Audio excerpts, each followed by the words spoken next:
India TV YouTube channel को subscribe करें और बेल आइकन दबाएं। नमस्कार, मैं हूं अमित पालित और इस वक्त की सबसे बड़ी ब्रेकिंग न्यूज आपको बता दें, जम्मू कश्मीर से आ रही है। जम्मू एयरफोर्स स्टेशन के अंदर धमाके के मामले में अब जांच एजेंसियां जैसे कि एनआईए और एनएसजी की टीम लगातार इसके बारे में तफ्तीश कर रही है। एनआईए की टीम को एक एसपी रैंक के अधिकारी लीड कर रहे हैं और इस धमाके में एयरफोर्स के 2 जवान मामूली रूप से घायल हुए हैं। एयरफोर्स की एक हाई लेवल टीम जांच के लिए जम्मू रवाना हो चुकी है और रक्षा मंत्री राजनाथ सिंह ने वायुसेना के उप प्रमुख एसएच अरोड़ा से बात करके घटना की पूरी जानकारी भी ली है। एयरफोर्स के दूसरे बड़े अधिकारियों ने भी रक्षा मंत्री को घटना की पूरी जानकारी दी है। हालात का जायजा लेने के लिए एयर मार्शल विक्रम सिंह जम्मू पहुंच रहे हैं। तो यह बड़ी खबर है कि एनआईए और एनएसजी की टीमें इस वक्त इस पूरे मामले की जांच कर रही है। इसके अलावा एयरफोर्स की भी एक टीम इस पूरे मामले में नजर बनाए हुए हैं। जम्मू एयरफोर्स स्टेशन के अंदर हुआ धमाका देश के किसी डिफेंस बेस पर हुआ पहला ड्रोन अटैक है, जिसकी तस्वीरें इस वक्त आप देख रहे हैं। देखिए, ये जो आपको बिल्डिंग नजर आ रही है, ठीक इसी के ऊपर वो धमाका हुआ, जिसके बाद बिल्डिंग में एक होल बन गया छत पे और उसका इंपैक्ट आप देखिए, साथ के जो इमारत दिख रहे हैं उसमें स्प्लिंटर्स लगे हैं, वहां नजर आता है। यही वो छेद बन गया जिसके बाद धमाका हुआ था। तो इससे साफ पता लगता है कि जो धमाका, इसमें आईडी का इस्तेमाल किया गया है, जो पहले जो हमारे अभी तक तफ्तीश हुए हैं उसमें पता लगता है। उसके बाद उसका जो इंपैक्ट हुआ है वो किसी आईडी ब्लास्ट में ही होता है कि आसपास के शीशे टूट गए। उसके बाद जो छर्रे टाइप की चीजें होती है या फिर स्प्लिंटर्स होते हैं, यानी कि नोकीले कुछ होते हैं, लोहे के बने होते हैं, जिसको आपने देखा हुआ कील की तरह होते हैं, वो जब छिटक के आसपास के इलाकों में यानी कि जो बिल्डिंग्स है उस पर लगे तो उसके निशान मिले हैं। तो एक बात तो साफ हो गया है कि जो इंपैक्ट हुआ है उसमें आईडी हुआ है, इस्तेमाल हुआ है, जिसकी वजह से एक बड़ा सा वहां पर होल बना है और साथ ही आसपास के जो इमारतें थी उसमें कांच टूट गए और साथ ही साथ जो नोकीले लोहे के जो छर्रे हैं वो भी लगे हैं लोगों को। तो ये बड़ी बात है। आपको बता दें कि इस मामले में फिलहाल एनआईए और साथ ही साथ एनएसजी की टीमें पूरी की पूरी तफ्तीश में लगी हुई हैं कि आखिर पता किया जा सके कि आखिर इसके पीछे कौन है। सेना और पुलिस की टीमें एयरफोर्स स्टेशन के बाहर के इलाके की जांच कर रही है और पास में एक नहर मौजूद है, वहां भी सबूतों की तलाश की जा रही है। इंडिया टीवी रिपोर्टर की एक खास रिपोर्ट आपको दिखाते हैं। आप देख रहे हैं कि एयरफोर्स स्टेशन के बाहर जो है वो डिप्लॉयमेंट की गई है। इसमें आर्मी के जवान भी हैं, जम्मू कश्मीर पुलिस के जवान भी हैं। ये सारे जो है वो यहाँ पे जो है वो सर्च कर रहे हैं कि किस तरह का ये ब्लास्ट था, उसका कोई पुख्ता सबूत जो है वो मिल सके। फिलहाल आपको दिखा दूँ, ये ताज़ा तस्वीरें जो हैं वो एयरफोर्स स्टेशन के बाहर की है और आर्मी के साथ साथ जम्मू कश्मीर पुलिस के जवान भी यहाँ पे इनके साथ जो है वो तैनात किए गए हैं और ये देख रहे हैं कि किस तरह का ये ब्लास्ट था। कोई ऐसा पुख्ता सबूत जो है वो मिल जाए और जांच एजेंसी को एक आसानी सी हो जाए और पता चल सके कि ये किस तरह का ब्लास्ट था। फिलहाल आप देख रहे हैं कि ये ताज़ा विजुअल जो है वो एयरफोर्स स्टेशन के बाहर के हैं, स्टेशन के बाहर हैं और जम्मू कश्मीर पुलिस और आर्मी के जवान जहां पे पहुंचे हुए ये देख रहे हैं कि ये इसके साथ जो साथ का जो एरिया लगता है वो उसमें आप देख रहे हैं कि ये नहर नहर जो है वो भी यहाँ से गुजरती है और इसके साथ साथ ये सारा इलाका आप देख रहे हैं कि यहाँ पे जो है वो पुख्ता जो है वो सबूत कुछ मिल जाए, जिसकी वजह से जो है वो काफ़ी आसानी हो सकती है। अगर कोई सबूत मिल जाता है तो उसके लिए काफ़ी जो है वो आसानी हो सकती है।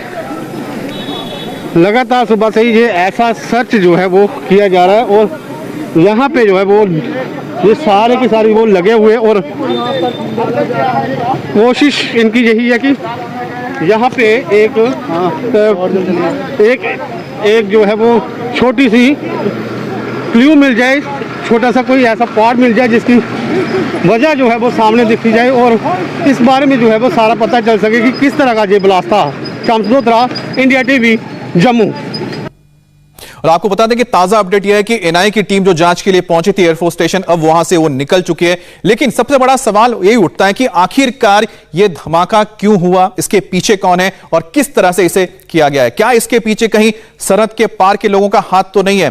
इसकी वजह भी आपको बताते हैं। दरअसल हम आपको मैप के जरिए समझाते हैं कि जो बात सामने आई कि क्या इसमें ड्रोन का इस्तेमाल हुआ है। यह सवाल है कि ड्रोन का इस्तेमाल हुआ है। अभी तक जो जांच है उसमें कहा जा रहा है ड्रोन का इस्तेमाल हुआ है। आरएसपुरा सेक्टर आप देख रहे हैं, यह बॉर्डर का इलाका है, इंटरनेशनल बॉर्डर है भारत और पाकिस्तान का। और यहां से अगर एरियल डिस्टेंस यानी कि हवा के डिस्टेंस की बात की जाए, जहां पर एयरपोर्ट है, वो 15 किलोमीटर का यह डिस्टेंस पड़ता है, एरियल डिस्टेंस। और किसी भी ड्रोन के लिए 15 किलोमीटर आज के जमाने में जिस तरह के मॉडर्न ड्रोन्स बन रहे हैं उसमें 10 से लेके 20 से लेके 30 किलोमीटर तक वो कर सकते हैं, यानी कि उनका रेंज रहता है। इसलिए माना जा रहा है कि इस हमले में ड्रोन का इस्तेमाल किया जा सकता है। और साथ ही साथ दो चीजें वो सामने आई हैं कि इस तरह के हमले के लिए आपको इलाके की बहुत अच्छी समझ होनी चाहिए, यानी कि या तो रेकी की गई है या तो फिर आपके पास जीपीएस का आपने इस्तेमाल किया है, तभी आप पिन पॉइंट एक जगह पे जाके आप जो आपका ब्लास्ट है यानी कि जो बम है या फिर जो ग्रेनेड है, जो भी उसमें रहा होगा, आईडी भी कहा जा रहा है, उसको आपने रिलीज किया यानी कि उसको डिलीवर कर दिया। तो इसके लिए या तो जीपीएस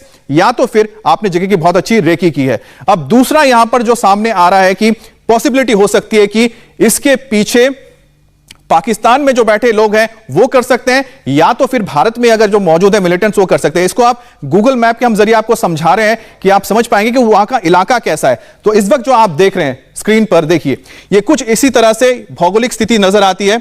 ये आपको हरिपुर जो नजर आ रहा है, ये हरिपुर पाकिस्तान बॉर्डर है। और ठीक यहां से आप जो देखिए तवी नदी, ये तवी नदी जहां से जा रही है, ये तवी नदी जैसे जैसे आगे जाती है ये सीधा आपको ले जाती है एयरपोर्ट, यानी जम्मू एयरपोर्ट है। तो जम्मू एयरपोर्ट से इस इलाके को आप देखिए, ये जो पूरा इलाका है नदी के किनारे किनारे ही आप चले जाएं तो सीधा आप एयरपोर्ट पहुंच जाते हैं। और ये जो भौगोलिक स्थिति है इसके हिसाब से अगर देखा जाए तो यहां पर ड्रोन का अगर इस्तेमाल है तो ड्रोन बहुत आराम से जा सकता है, कोई पहाड़ी नहीं है। लेकिन ड्रोन को ट्रैक करने के लिए बॉर्डर पर सिस्टम होते हैं, तो फिर सीधी सी बात है, क्या जो ड्रोन को ट्रैक करने के लिए सिस्टम होते हैं वो बॉर्डर पर अगर मौजूद है तो फिर कैसे इन्फिल्ट्रेशन हो गया, कैसे ड्रोन आया, या फिर अंदरूनी तौर पर ही इसका किया गया है।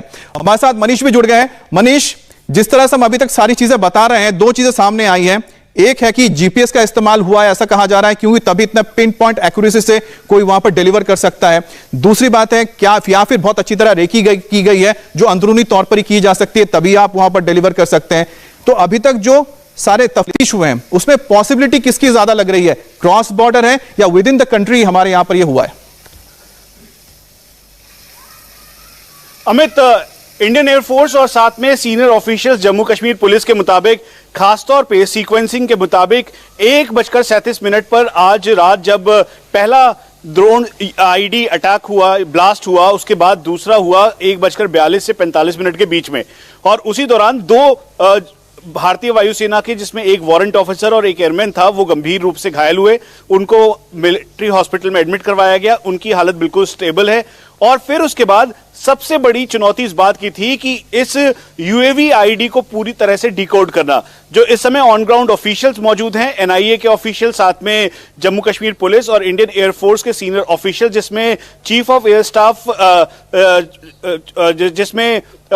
Staff western air command air marshal Vikram Singh, उसके अलावा वेस्टर्न एयर कमांड के एयर मार्शल चौधरी मौजूद हैं। दरअसल ये पूरा जो सीक्वेंस है उसके साथ साथ दो पैरेलल इन्वेस्टिगेशन चल रही है। पहली investigation RS Pura near by border पर लगता है, उसके पास का एरिया करीबन एरियल डिस्टेंस 14 से 15 किलोमीटर है। अगर वहां से यूएवी आया और वो पेलोड लेकर, जो इस समय पोस्ट ब्लास्ट एनालिसिस टीम मौके पर मौजूद है, और ये जो क्रेटर है यानी जो गड्ढे बने हैं जो छत के ऊपर और साथ में जमीन पे, वहां से हैंगर तक की दूरी महज 200 से 300 मीटर है। इसका मतलब जीपीएस और लोकेटर से लोकेट किया गया और फिर उसके बाद इस धमाके को अंजाम दिया गया।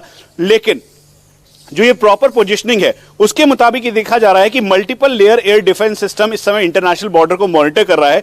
अगर ये बॉर्डर से आया है तो पूरी रेकी करने के बाद और खासतौर पे इसका ब्लिप पता लगता है, ठीक वैसे ही जैसे कि भारतीय वायुसेना की पेट्रोल टीम, सर्विलांस टीम अंदर मॉनिटर कर रही थी और उन्होंने ब्लिप देखा 1:25 से 1:30 के बीच में, और वो जैसे ही वहां पर आए उसमें धमाका हुआ। इसमें दूसरी बड़ी बात है कि जिस तरह से डीजीपी दिलबाग सिंह लगातार इस बात को कहते आए हैं, हमने भी उनसे बात की थी, उन्होंने कहा कि यूएवी आईडी या यूएवी ग्रेनेड लॉबिंग या यूएवी के जरिए हथियार पहुंचाने की कोशिश पाकिस्तान लगातार कर रहा है। इंटरनेशनल बॉर्डर को पहले पंजाब को उसने एक्सप्लोर किया, फिर अब उसके बाद जम्मू कश्मीर को एक्सप्लोर कर रहा है। इसीलिए पिछले दिनों जब ये वेपन डिलीवर किया गया तो AK-47 का वेट अप्रोक्सीमेटली 6.5 kg के लगभग है और उसमें 2 से 3 उन्होंने नार्को टेरर के तौर पर कभी मैगजीन्स उन्होंने डाली या कभी हेरोइन डाली, तो इसका वेट अप्रोक्सीमेटली 8 मनीष, किलो जो आप बात बता रहे हैं और अब से पहले जो हमने देखा है कि किस तरह से बॉर्डर पर ड्रोन का इस्तेमाल हुआ है, चाहे वो हथियार गिराने के लिए हो या फिर नारकोटिक्स यानी कि ड्रग्स को गिराने के लिए, लेकिन इस वक्त जो हुआ है इसको अगर देखा जाए, क्योंकि आप बता सकते हैं क्योंकि इन जो बॉर्डर इंटरनेशनल बॉर्डर पे किस तरह के एरियल डिफेंस सिस्टम लगे हुए हैं जिसको मात देना मुश्किल हो जाता है किसी भी तरह के एरियल व्हीकल के लिए। अमित, सिक्योरिटी कारणों से मैं एग्जैक्ट आपको डिटेल तो शेयर नहीं कर सकता, लेकिन आपको यह जरूर बताऊं कि इंटरनेशनल बॉर्डर पे 3 लेयर एयर डिफेंस मैकेनिज्म है। जैसे ही इंटरनेशनल बॉर्डर के जो एयर स्पेस करीबन 2 किलोमीटर के नियर बाय यानी उसके ठीक सामने पाकिस्तान का शक्करगढ़, बल्ज और सियालकोट का 8 इन्फेंट्री डिवीजन पड़ता है जो पाकिस्तानी आर्मी की है और पाकिस्तानी रेंजर्स का डिप्लॉयमेंट है वहां पर। मसरूर बड़ा भाई वहां पर एक बड़ा टेरर कैंप और लॉन्चिंग पैड है पाकिस्तान का, जहां से वो लगातार ये कोशिश करते आए हैं और पिछले दिनों नार्को टेरर के तौर पर या फिर जो वेपन डिलीवरी के तौर पर इस एरिया को उन्होंने काफी एक्सप्लॉइट किया, जिसमें BOP पंसर थी भारत की बॉर्डर सिक्योरिटी फोर्स की, उन्होंने डिटेक्ट किया था और टनलिंग तो आप जिस तरह से डिटेल बता रहे हैं इसके हिसाब से एक पॉसिबिलिटी ये बनती है कि हो सकता है कि बॉर्डर के पार से ड्रोन भेजा गया जिसके जरिए पेलोड डिलीवर किया गया, और दूसरी पॉसिबिलिटी ये बनती है कि जो पहले से आतंकवादी मौजूद हो या तो ओवरग्राउंड वॉरकर होंगे जिन्होंने इसको अंजाम दिया हो, क्योंकि दोनों ही की पॉसिबिलिटी फिलहाल बनी हुई है। फिलहाल इसको लेकर तफ्तीश भी की जा रही है। बहुत बहुत शुक्रिया मनीष आपका पूरे डिटेल के लिए।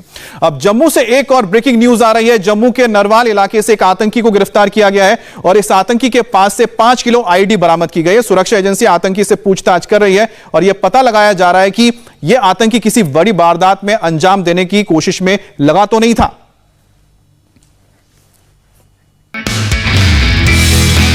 नमस्ते, मैं हूं मीनाक्षी जोशी। वीडियो और खबरों से अपडेट रहने के लिए India TV YouTube channel subscribe करें, बेल आइकन दबाना ना भूलें। जुड़े रहें इंडिया टीवी के साथ।